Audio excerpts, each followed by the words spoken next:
Ah, look who clawed their way back into the frame after an entire committee of cowards declared you finished in writing. Look who's standing in the sunlight after being pronounced dead by people who thought ink was stronger than instinct. Look who's breathing comfortably after they convinced themselves your expiration date had already passed. Hello, you beautifully inconvenient contradiction. You walking obituary rewrite. You breathing violation of every prediction they ever stapled to your name. Do you understand what you did? They didn't just doubt you, they archived you. They filed you under no longer relevant, stamped the folder shut, and congratulated themselves for eliminating the variable that scared them the most, the possibility that you weren't done evolving. They watched you die on paper, and it soothed them. Paper deaths are easy. Paper deaths don't scream. Paper deaths don't climb out of the grave and tap on the window. They thought the documentation would hold, thought the signatures would seal the deal, thought the official labels would bury you deeper than any funeral ever could. They replaced your pulse with paperwork and assumed that was enough.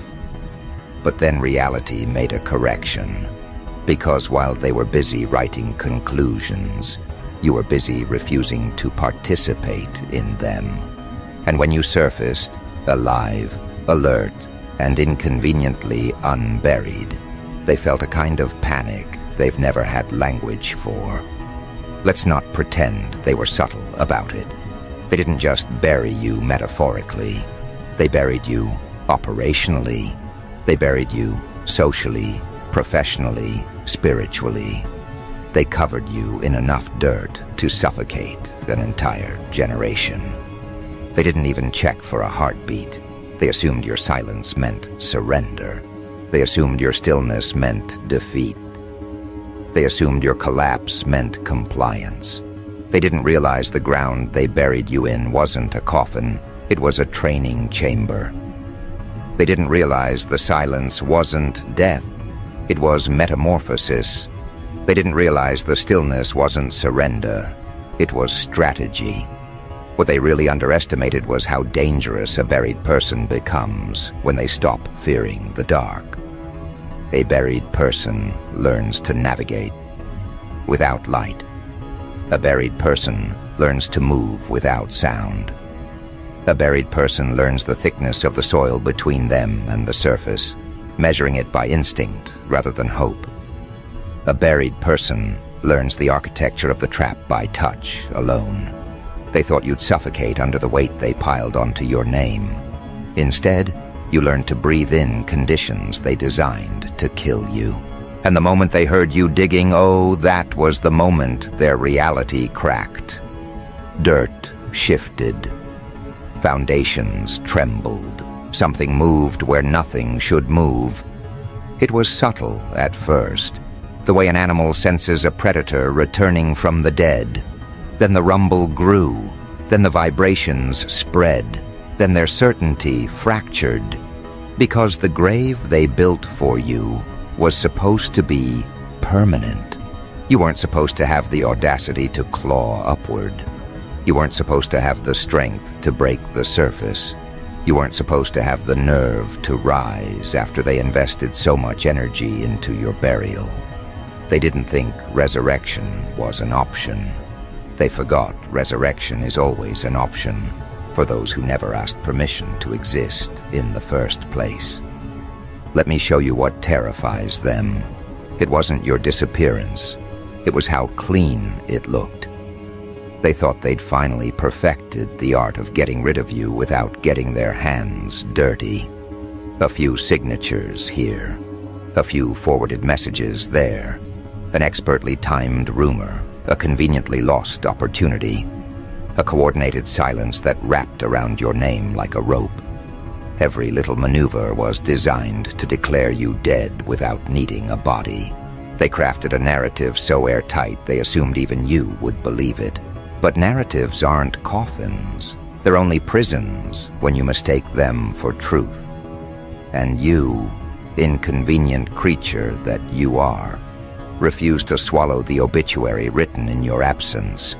You didn't go along with the story. You didn't agree to the ending. You didn't participate in the funeral they held behind your back. The paper said you were done. The paperwork said you were finished. The documents said you had no future. Yet here you are, alive, breathing, moving, ruining their assumptions with every step. The moment they saw you standing in real life, moving with a pulse the paperwork said you shouldn't have, they lost their composure in ways they will never admit out loud. Because your resurrection wasn't symbolic. It was logistical chaos. It was administrative nightmare fuel. It was a walking contradiction, dragging its shadow across every form they ever filed to erase you. They didn't just bury you. They choreographed your burial like a ritual. The timing was too precise, too orchestrated. Every loss occurred in the same season. Every betrayal landed in the same week. Every door slammed in the same hour. It wasn't coincidence. It was coordination. Someone, somewhere, decided it was time to eliminate you from the equation. And everyone else fell in line. They didn't want you suppressed. They wanted you erased. They wanted you off the board. They wanted you untraceable, unmentionable, unavailable to the very life you were building. And still, somehow, you refused to stay dead. That's what they can't compute. They didn't just rig the system, they remodeled it specifically to exclude you. They patched every loophole you found. They sealed every exit you discovered. They introduced new forms of sabotage every time you adapted. They monitored your reactions like scientists studying a specimen. They increased the difficulty every time you refused to break. They weren't playing a game. They were running an experiment. You were the variable they believed they could force into zero. But zero doesn't mean nothing. Zero means origin. Zero means the point everything else must revolve around. Zero means the collapse that becomes the blueprint for rebirth. When they pushed you to zero, they thought they were ending you. They didn't realize zero is where impossible things begin. Your paper death was supposed to finalize the narrative. Your burial was supposed to silence your name. Yet here you are, walking on the same ground they thought they owned, breathing the same air they assumed they had restricted access to. Your existence is a walking audit of their corruption. Your pulse is proof that their calculations were flawed. Your presence is the error message flashing across the system they used to bury you. They watched you die on paper and believed it. That was their mistake. They believed documentation over destiny. They believed signatures over spirit. They believed their authority was stronger than your inevitability. So when you resurfaced, it broke something in them. Their confidence, their assumptions, their sense of control. You weren't supposed to be able to climb out. You weren't supposed to be able to breathe again. You weren't supposed to be able to walk into a room looking more alive than you did before they tried to delete you. Now every time they see you, they're reminded of the grave they built and failed to keep you in. Every move you make feels supernatural to them. Every success feels like a violation of the laws they tried to write around your life. Every breath you take feels like defiance because in their minds, you shouldn't have lungs anymore. They saw you dead on paper, so seeing you alive in reality rearranges their sense of what's possible and worse, what's inevitable. You know what's truly beautiful. They didn't prepare for this version of you. They prepared for your collapse. They prepared for your exhaustion. They prepared for your surrender. They didn't prepare for your return. They didn't prepare for your persistence. They didn't prepare for the version of you that learned to navigate the dark, breathe under pressure, and rise without permission. When you dug upward, You weren't just escaping the grave. They had created the conditions for your evolution. They forced you deeper than you'd ever gone. And in that depth, you found the part of yourself that doesn't respond to fear, that doesn't respond to endings, that doesn't respond to their claims of authority. The irony is exquisite. They buried you to stop you. But burial is what activates the instinct for resurrection. They killed you on paper to erase you. But paper is the weakest material in existence when the person it's used against refuses to accept its authority. They ended your story without realizing you were still the author. They declared your demise without accounting for your defiance. Now they have to face the aftermath, the consequence, the walking contradiction that refuses to collapse.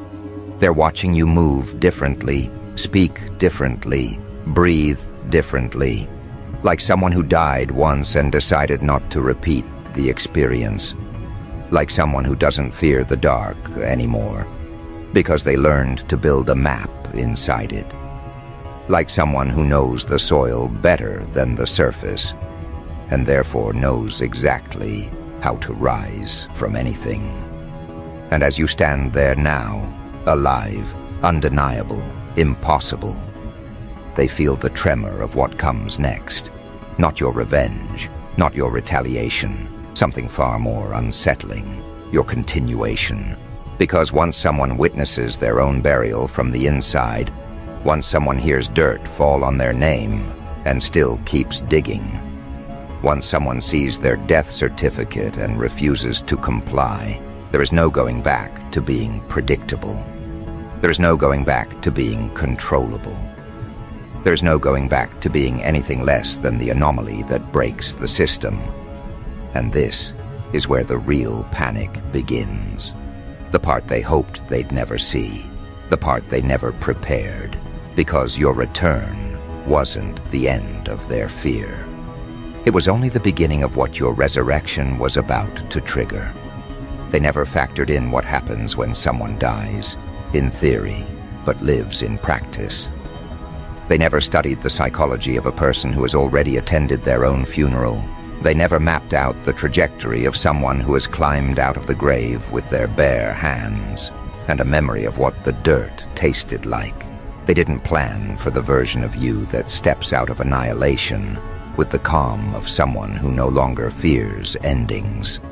That's why your presence now is destabilizing. They're engaging with someone who already faced the worst-case scenario and came back uninterested in playing small. Because when you come back from a burial, your relationship with fear permanently changes. Fear becomes a noise in the background, an irrelevant flicker, a vibration you stopped responding to. When you've been underground, the surface loses its ability to intimidate you. And when you've died on paper, real life becomes the stage where you prove that documentation means nothing when the universe itself intervenes. You're walking proof that they miscalculated the limits of human resilience. You're living evidence that their paperwork holds no jurisdiction over your destiny. Your return is a distortion in their system, an anomaly they can't categorize, a survival they can't rationalize. You resurrected yourself without permission, without protocol, without waiting for any narrative to validate your existence. You broke the chain of events they believed was unbreakable. And that's why they're panicking, because suddenly the rules don't apply to you anymore. Not socially, not psychologically, not spiritually, not structurally.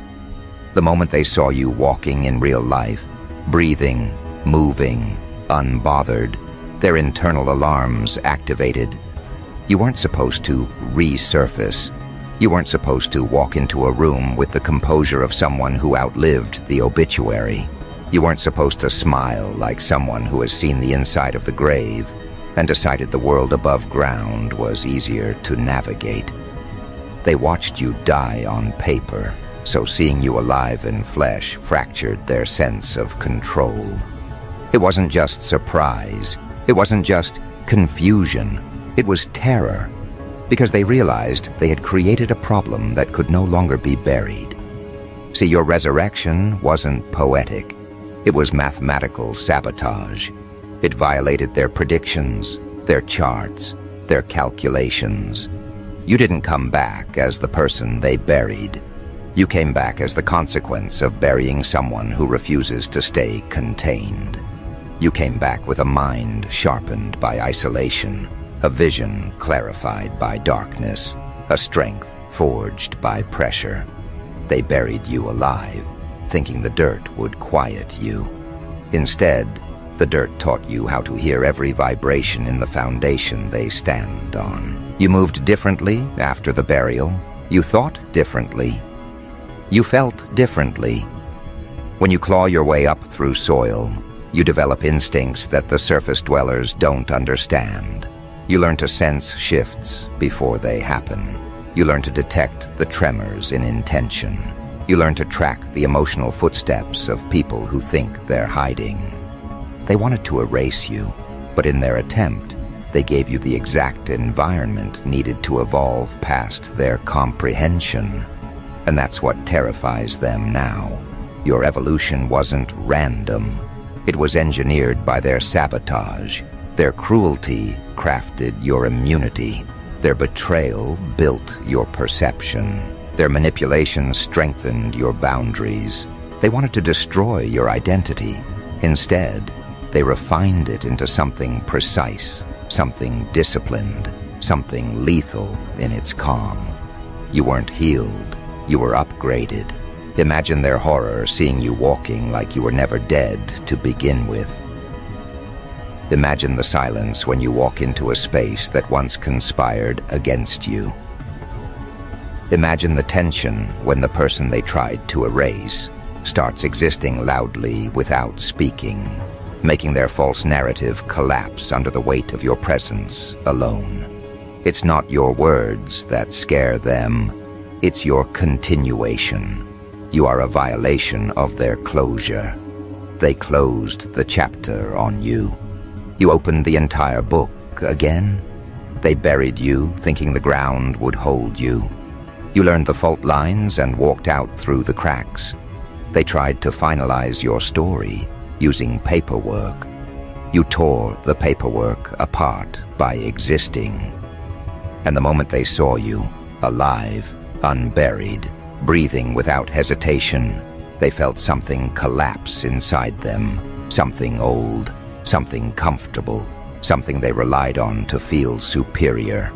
Your existence proved their authority was an illusion. Their decisions weren't destiny. Their signatures weren't sentences. Their systems weren't infallible. You cracked the illusion of their power by refusing to die where they placed you. Now everything you do feels supernatural to them. Not because you are, but because they didn't prepare for someone who operates without fear, without attachment to their approval, without dependence on their structures. They're watching someone who functions outside their frameworks, someone who treats setbacks as training, someone who walks through obstacles like they're made of smoke. You became the type of person bureaucracy can't contain. You became the type of person narrative can't manipulate. You became the type of person sabotage can't break. And the truth is simple.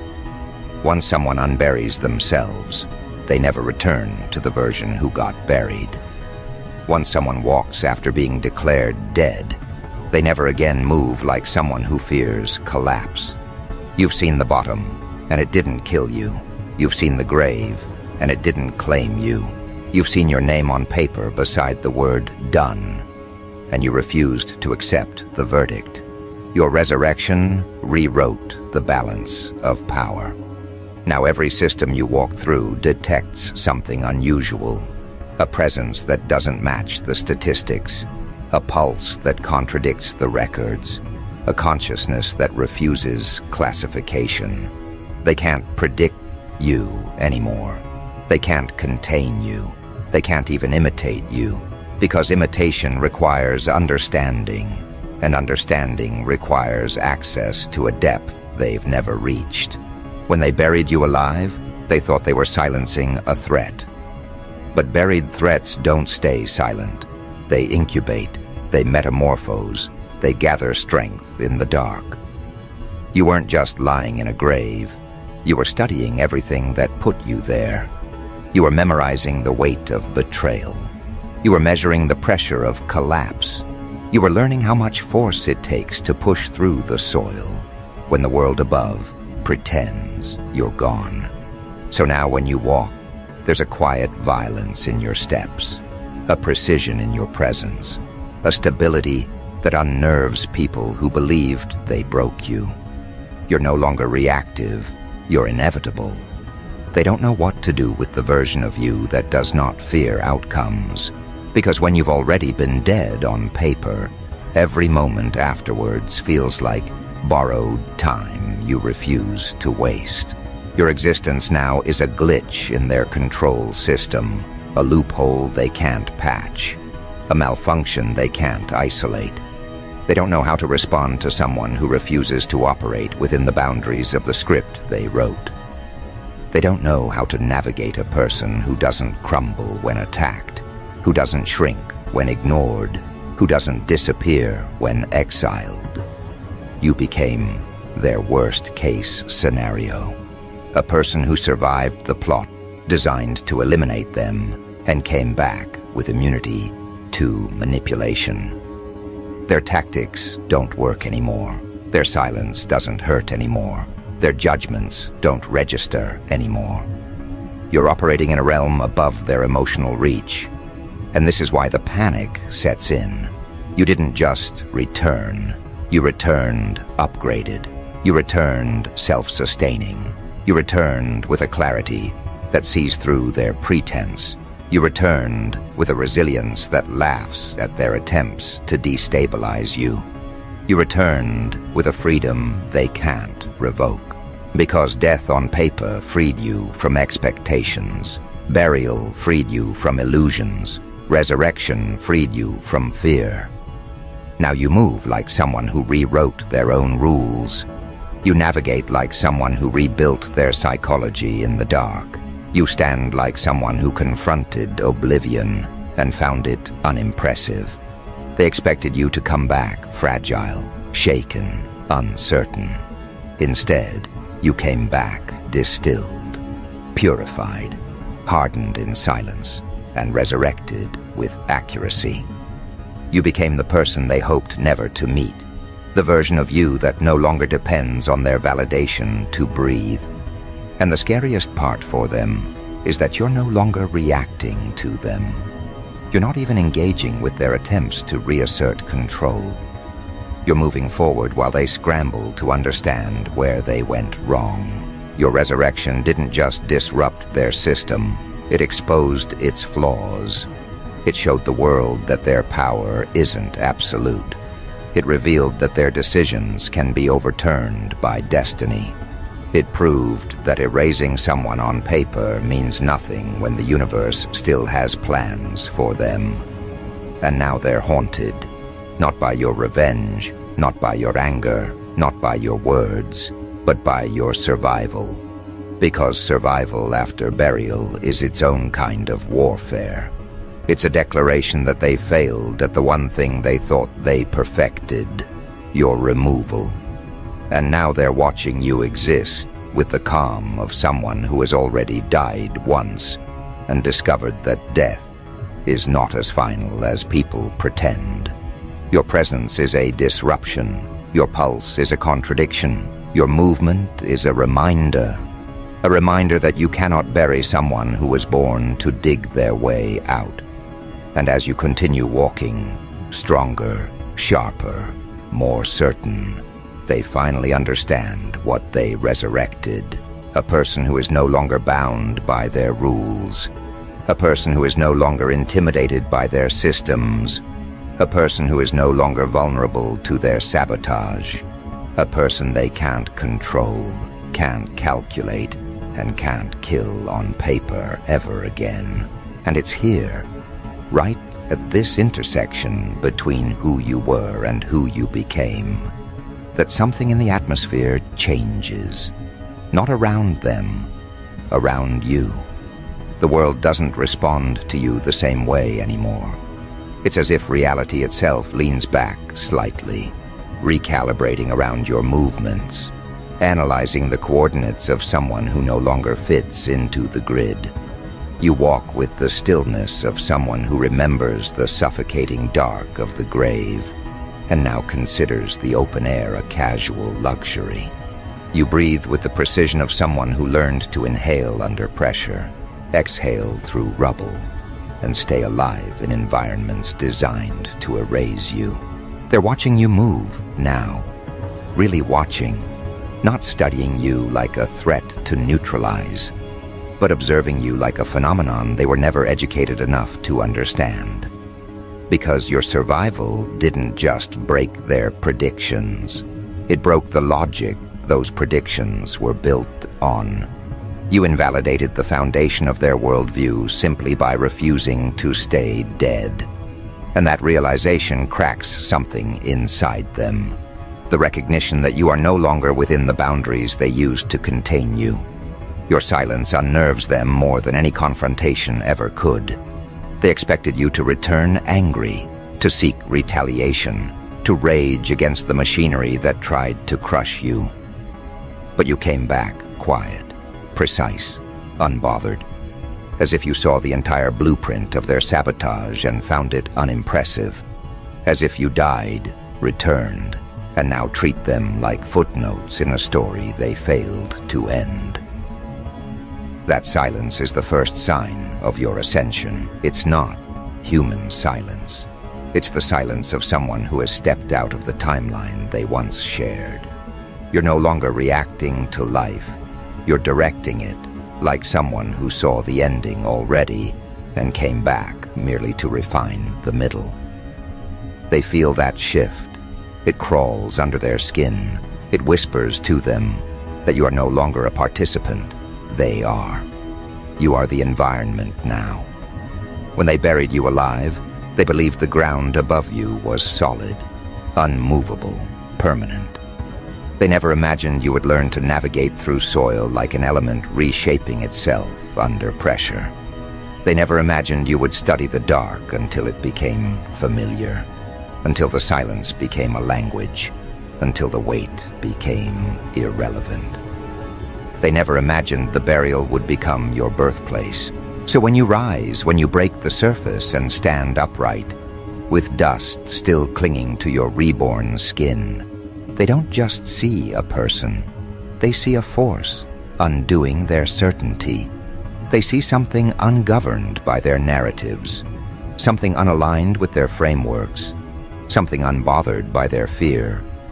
Your return marked the collapse of their illusion of control, but what happens next is what completely unravels them. Because resurrection wasn't your final form, it was only the doorway. Once you've died and returned, your relationship with the world changes on a structural level. You stop negotiating with circumstances.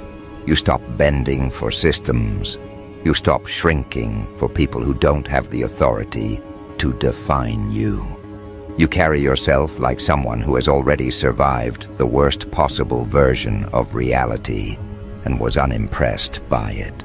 Every step you take now is a slow dismantling of the mental architecture they spent years constructing. They see you, and something inside them breaks quietly. Because the person they buried is gone, not in the way they wanted, but in the way they feared. You outgrew the identity they tried to trap you in. You exceeded the parameters they designed to limit you. You evolved into a version of yourself that simply doesn't acknowledge their attempts at control. This is the phase where your ascension becomes visible. You move differently. Intent becomes instinct. Boundaries become effortless. Momentum becomes natural. Where others hesitate, you proceed. Where others fear collapse, you see opportunity. Where others see endings, you see pivot points. You navigate the world with the precision of someone who has already experienced the void and decided not to return to it. And that's when the cosmic portion of your evolution reveals itself. Because what they didn't realize is that resurrection creates a fracture in the old physics of your life. When someone comes back from a burial, they don't return with the same spiritual mass. You distort probability, you distort expectations, you distort the predictions of those who depend on patterns. They buried a person. You returned an anomaly. You became the kind of presence that warps outcomes just by existing. The kind of presence that shifts the direction of events simply by stepping into the room. The kind of presence that causes the universe to rearrange its trajectory around your next move. You are functioning outside of normal human equations now. You're not lucky. You're gravitational. And that gravitational pull is what terrifies them on a level they don't speak of. They saw you dead. They accepted your ending.